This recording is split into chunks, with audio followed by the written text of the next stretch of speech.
हे friends, जैसा कि आप जानते हैं कि हमारे इस चैप्टर का नाम है क्वाड्रेटिक इक्वेशंस। तो सबसे पहले हमें ये तो पता होना चाहिए ना कि आखिर ये क्वाड्रेटिक इक्वेशंस होती क्या हैं। फ्रेंड्स, क्वाड्रेटिक इक्वेशंस, ये जो क्वाड्रेटिक वर्ड है ये कहीं सुना हुआ नहीं लग रहा।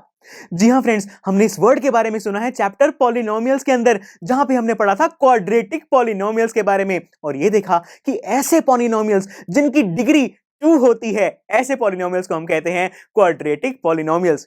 क्या हुआ, याद नहीं आ रहा? चलिए कोई बात नहीं, मैं आपको एक एग्जांपल की हेल्प से याद दिला देता हूं। सो फ्रेंड्स, एग्जांपल के तौर पर मैंने यहां पर ये पॉलिनोमियल ले लिया है px, जिसकी वैल्यू है x square plus x plus 1। सो फ्रेंड्स, यहां पर मैं देख सकता हूं कि मेरे पास जो वेरिएबल है वो है x और इस पॉलिनोमियल के अंदर 2 ऐसी टर्म्स हैं जिनके अंदर x प्रेजेंट है। सो फ्रेंड्स, अब जरा मुझे ये चेक करके बताइए कि इन 2 टर्म्स के अंदर जो x है उसकी मैक्सिमम या फिर मैं कहूं हाईएस्ट पावर क्या है। फ्रेंड्स, सबसे पहले जो मेरी फर्स्ट टर्म है उसके अंदर x की पावर मैं देख सकता हूं कि 2 है, लेकिन जो सेकंड टर्म है मेरी x, उसके अंदर तो कुछ पावर गिवन ही नहीं है।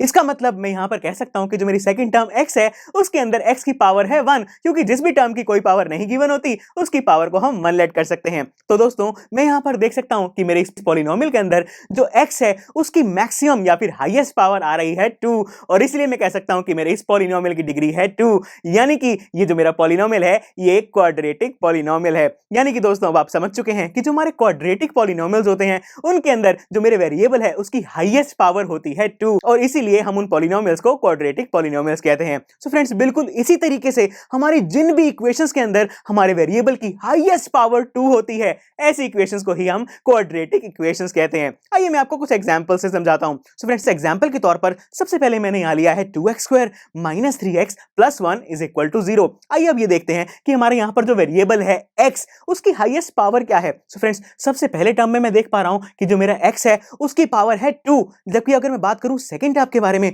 जो कि है माइनस 3x, तो यहां पर तो x की कोई पावर नहीं गिवन, यानी कि मैं कह सकता हूं कि इस टर्म के अंदर जो x है उसकी पावर होगी 1, जैसा कि हमने पिछले पॉलिनोमियल के एग्जांपल में देखा ही था। और साथ में जो प्लस 1 है उसके साथ तो x प्रेजेंट है ही नहीं, यानी कि उसे तो मुझे चेक करने की कोई जरूरत नहीं है। सो फ्रेंड्स, अब जरा यहां पर देखिए कि मेरा जो x वेरिएबल है उसकी हाईएस्ट पावर क्या आ रही है।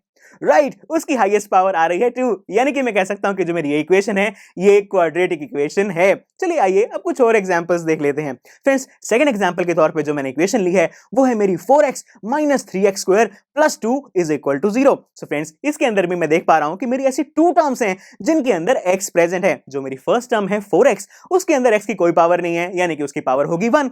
साथ में जो गिवन है माइनस 3x स्क्वायर, उसके अंदर तो x की पावर मैं देख ही सकता हूं कि मुझे गिवन है 2, यानी कि मैं देख सकता हूं कि इस इक्वेशन के अंदर जो मेरी x यानी कि वेरिएबल है उसकी हाईएस्ट पावर 2 है, यानी कि मेरी ये इक्वेशन भी एक क्वाड्रेटिक इक्वेशन है। चलिए अब दोस्तों एक और एग्जांपल देख लेते हैं। फ्रेंड्स, अगले एग्जांपल मैंने एक छोटी सी इक्वेशन ली है जो कि है मेरी x square plus 300 is equal to 0। So friends, यहां पर मैं देख सकता हूं कि मेरे पास सिर्फ एक ही ऐसी टर्म है जिसके अंदर मेरा वेरिएबल x प्रेजेंट है और उसके अंदर जो x की पावर आ रही है वो 2 ही है, यानी कि मैं कह सकता हूं कि इस इक्वेशन के अंदर भी जो मेरा वेरिएबल x है उसकी हाईएस्ट पावर 2 ही है, यानी कि मेरी ये इक्वेशन भी एक क्वाड्रेटिक इक्वेशन है।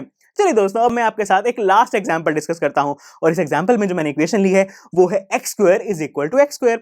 हाँ, इसके अंदर कुछ गलत तो नहीं है, x स्क्वायर तो x स्क्वायर के इक्वल ही होता है। तो दोस्तों, मैं यहां पर देख पा रहा हूं कि मेरे पास यहां पर 2 टर्म्स हैं और दोनों में ही x प्रेजेंट है और दोनों की ही जो पावर्स हैं वो है 2, यानी कि मैं यहां पर देख सकता हूं कि मेरी इस इक्वेशन के अंदर मैक्सिमम पावर ऑफ x 2 ही आ रही है। तो आप कहेंगे कि ये तो क्वाड्रेटिक इक्वेशन होनी चाहिए, लेकिन फ्रेंड्स जरा ध्यान से सोचिए, मैं इस इक्वेशन को आगे सॉल्व भी तो कर सकता हूं। अगर मैं इस x स्क्वायर को लेफ्ट हैंड साइड पर ले जाऊं तो ये जो x स्क्वायर है ये माइनस का हो जाएगा, और ये x square minus x square क्या होगा, x square minus x square तो 0 ही होता है। यानी कि दोस्तों, जो मेरी इक्वेशन बन रही है वो है 0 इज इक्वल टू 0, यानी कि मेरी इस इक्वेशन के अंदर तो x रहा ही नहीं, मेरा वेरिएबल ही गायब हो गया। तो ये क्वाड्रेटिक इक्वेशन कैसे हो सकती है? इसका मतलब फ्रेंड्स, मेरी जो इक्वेशन है x square is equal to x square, ये क्वाड्रेटिक इक्वेशन हो ही नहीं सकती।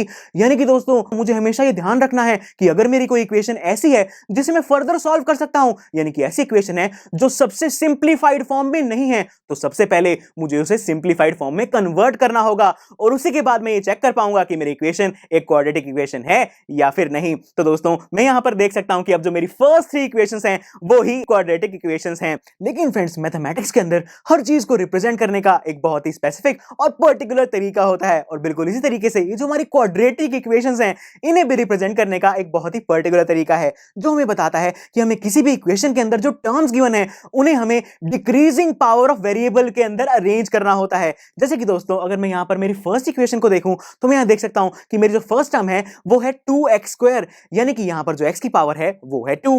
उसके बाद जो सेकंड टर्म है वो है -3x, यानी कि जो मेरे x की पावर है वो है 1, और उसके बाद जो +1 है जो कि मेरी लास्ट टर्म है उसके अंदर x प्रेजेंट है ही नहीं, यानी कि वहां पर x की पावर 0 है। तो फ्रेंड्स मैं यहां पर देख सकता हूं कि यहां पर जो मेरी फर्स्ट इक्वेशन है उसके अंदर जो x की पावर्स हैं वो ऑलरेडी डिक्रीजिंग ऑर्डर में अरेंज्ड हैं, यानी कि ये जो मेरी फर्स्ट इक्वेशन है ये बिल्कुल सही तरीके से लिखी गई है। लेकिन दोस्तों अगर हम सेकंड इक्वेशन को ध्यान से ऑब्जर्व करें तो हम ये देख पा रहे हैं कि जो मेरी फर्स्ट टर्म है वो तो है 4x, लेकिन सेकंड टर्म जो है वो है -3x², यानी कि दोस्तों यहां पर जो मेरी x की पावर्स है वो डिक्रीजिंग ऑर्डर में अरेंज नहीं है। तो इसलिए मैंने मेरे x की पावर्स को डिक्रीजिंग ऑर्डर में अरेंज करने के लिए इस इक्वेशन को कुछ इस तरीके से लिख दिया है, जहां पर मैंने -3x² को पहले लिख दिया और +4x को बाद में लिख दिया। तो इसके साथ मेरे इक्वेशन के अंदर कुछ चेंज तो नहीं आया, लेकिन जो मेरी x की मैक्सिमम पावर है वो सबसे पहले आ गई है विच इज 2, और उसके बाद जो x की पावर्स हैं वो ऑलरेडी डिक्रीजिंग ऑर्डर में अरेंज्ड हैं। यानी कि दोस्तों जो मेरा सही तरीका है वो मुझे हर इक्वेशन को कुछ इस तरह से लिखने के लिए कहता है। तो दोस्तों हमने बहुत अच्छे से जान लिया कि हम ये कैसे चेक कर सकते हैं कि कोई इक्वेशन क्वाड्रेटिक है या नहीं, और उसे सही तरीके से लिखना कैसे होता है। लेकिन दोस्तों कोई अगर मुझसे ये पूछे कि किसी क्वाड्रेटिक इक्वेशन की जनरल या फिर स्टैंडर्ड फॉर्म क्या होती है तो मैं क्या जवाब दूंगा? जी हां दोस्तों, सभी क्वाड्रेटिक इक्वेशंस के लिए हमारे पास एक जनरल या फिर मैं कहूं हमारे पास एक स्टैंडर्ड फॉर्म होती है जो कि है ax² + bx + c। यानी कि दोस्तों मैं ये कह सकता हूं कि मैं किसी भी क्वाड्रेटिक इक्वेशन को इस फॉर्म में रिप्रेजेंट कर सकता हूं। तो आइए चेक करते हैं कि हमारी जो 3 क्वाड्रेटिक इक्वेशंस हैं क्या ये हमारी स्टैंडर्ड फॉर्म को सेटिस्फाई करती हैं या फिर नहीं। सो फ्रेंड्स अगर मैं बात करूं मेरी सबसे पहली इक्वेशन के बारे में तो सबसे पहली इक्वेशन के अंदर जो सबसे फर्स्ट टर्म है वो है मेरी 2x², और अगर मैं इसे कंपेयर करूं मेरी स्टैंडर्ड फॉर्म के साथ तो मेरी स्टैंडर्ड फॉर्म में जो फर्स्ट टर्म है वो है ax²। सो फ्रेंड्स अगर मैं ax² और 2x² को आपस में कंपेयर करूं तो मैं देख सकता हूं और ये कह सकता हूं कि जो मेरा a है उसकी वैल्यू यहां पर आ रही है 2। इसके बाद जो मेरी सेकंड टर्म है वो है यहां पर -3x, और स्टैंडर्ड फॉर्म में जो सेकंड टर्म है वो है bx। तो अगर मैं इन दोनों टर्म्स को आपस में कंपेयर करूं तो मैं देख पा रहा हूं कि यहां पर जो मेरी b की वैल्यू है वो आएगी -3, और जो लास्ट टर्म बच गई है जो कि है मेरे पास 1, और मेरी स्टैंडर्ड फॉर्म में जो लास्ट टर्म है वो है c। तो अगर मैं इन दोनों को कंपेयर करूं तो मैं ये कह सकता हूं कि जो मेरी c की वैल्यू है वो है 1। यानी कि दोस्तों मैं इस इक्वेशन और मेरी स्टैंडर्ड फॉर्म को कंपेयर करके कह सकता हूं कि जो मेरी फर्स्ट इक्वेशन है वो स्टैंडर्ड फॉर्म को सेटिस्फाई कर रही है। तो आइए अब जो मेरी सेकंड और थर्ड इक्वेशन है उनमें भी चेक कर लेते हैं कि मेरी स्टैंडर्ड फॉर्म सेटिस्फाई हो रही है या फिर नहीं। सो फ्रेंड्स जो मेरी सेकंड इक्वेशन है उसके अंदर सबसे पहले लिखा गया है -3x²। तो अगर मैं इसे ax² से कंपेयर करूं तो मैं कह सकता हूं कि जो मेरे a की वैल्यू है वो होगी -3। अब जो सेकंड टर्म है वो है 4x। तो अगर मैं कंपेयर करूं इसे मेरे स्टैंडर्ड फॉर्म के साथ तो उसके अंदर मेरी सेकंड टर्म है bx। तो अगर मैं इन दोनों को कंपेयर करूं तो मेरी b की वैल्यू आ रही है 4, और इस तरीके से जो मेरी c की वैल्यू है वो आएगी 2। यानी कि जो मेरी सेकंड इक्वेशन है वो भी यहां पर मेरी स्टैंडर्ड फॉर्म को सेटिस्फाई कर रही है। तो चलिए अब बिल्कुल इसी तरीके से हम थर्ड इक्वेशन को भी अच्छे से चेक कर लेते हैं। सो फ्रेंड्स जो मेरी थर्ड इक्वेशन है उसके अंदर सबसे पहली टर्म है x²। तो अगर मैं इसे कंपेयर करूं ax² के साथ, सो फ्रेंड्स मैं यहां पर इस x² में देख पा रहा हूं कि इस x² के साथ तो मल्टीप्लाई में कुछ है ही नहीं। इसका मतलब मैं इस x² के साथ 1 लिख सकता हूं, क्योंकि 1 को अगर मैं x² के साथ मल्टीप्लाई करूंगा तो x² पे कोई इफेक्ट नहीं पड़ेगा। इसका मतलब मैं यहां पर कंपेयर करके कह सकता हूं कि जो मेरा a है उसकी वैल्यू इस इक्वेशन के लिए है 1। अब दोस्तों चलते हैं हमारी सेकंड टर्म की तरफ। फ्रेंड्स सेकंड टर्म है मेरे पास bx, लेकिन यहां पर जो मेरी इक्वेशन है x² + 300 = 0, इसके अंदर तो x कंटेनिंग टर्म्स है ही नहीं। तो अब मैं यहां पर क्या करूं? फ्रेंड्स यहां पर मैं x कंटेनिंग टर्म को इंक्लूड करने के लिए मैं लिख सकता हूं +0x, क्योंकि फ्रेंड्स यहां पर 0x साथ मल्टीप्लाई हो रहा है, यानी कि जब 0 और x आपस में मल्टीप्लाई होंगे तो 0 ही आएगा। और अगर मैं इस इक्वेशन के अंदर 0 ऐड कर दूं तो इस इक्वेशन पे क्या ही इफेक्ट पड़ेगा। और दोस्तों इसका मतलब अब मैं इस तरीके से इस इक्वेशन को लिख सकता हूं। और अगर मैं अब इसे अपनी स्टैंडर्ड फॉर्म के साथ कंपेयर करूं तो मैं देख पा रहा हूं कि जो मेरी b की वैल्यू है वो आ रही है 0। और बिल्कुल इसी तरीके से मैं अगर फर्दर कंपेयर करूं तो मैं देख पा रहा हूं कि जो मेरा c यानी कि कांस्टेंट है उसकी वैल्यू इस इक्वेशन के लिए है 300। सो फ्रेंड्स इसी के साथ मैंने अपनी तीनों ही इक्वेशंस के अंदर ये देख लिया है कि किस तरीके से मैं किसी भी क्वाड्रेटिक इक्वेशन के लिए अपनी स्टैंडर्ड फॉर्म को सेटिस्फाई करवा सकता हूं और अपनी किसी भी क्वाड्रेटिक इक्वेशन को स्टैंडर्ड फॉर्म में लिख सकता हूं। लेकिन फ्रेंड्स यहां पर ध्यान देने वाली बात यह है कि यहां पर ये जो हमारी स्टैंडर्ड फॉर्म के अंदर a, b और c है इनकी वैल्यूज कुछ भी हो सकती हैं, यानी कि ये कोई भी रियल नंबर हो सकते हैं। लेकिन फ्रेंड्स जो हमारा a है उसके बारे में एक स्पेशल बात है, और वो ये कि जो हमारा a है उसकी वैल्यू कभी भी 0 नहीं हो सकती। अब जरा आप ही सोचिए,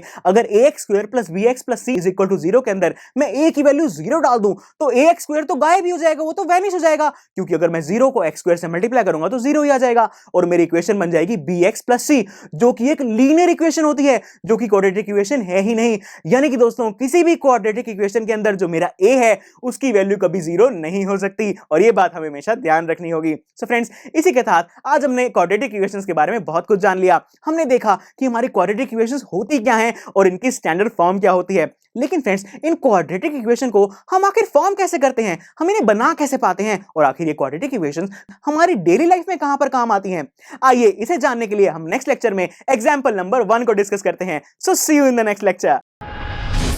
आई एम श्योर स्टूडेंट्स, आपको ये लेक्चर काफी पसंद आया होगा और ऐसे ही मजेदार तरीके से अपने हर एक कॉन्सेप्ट क्लियर करने के लिए डाउनलोड कीजिए PU Stack ऐप को, जहां पर आपके पास और भी बहुत सारे ऑप्शंस होंगे, जैसे कि back exercise solutions, tip videos, sample papers and much more. So what are you waiting for? Download the app now.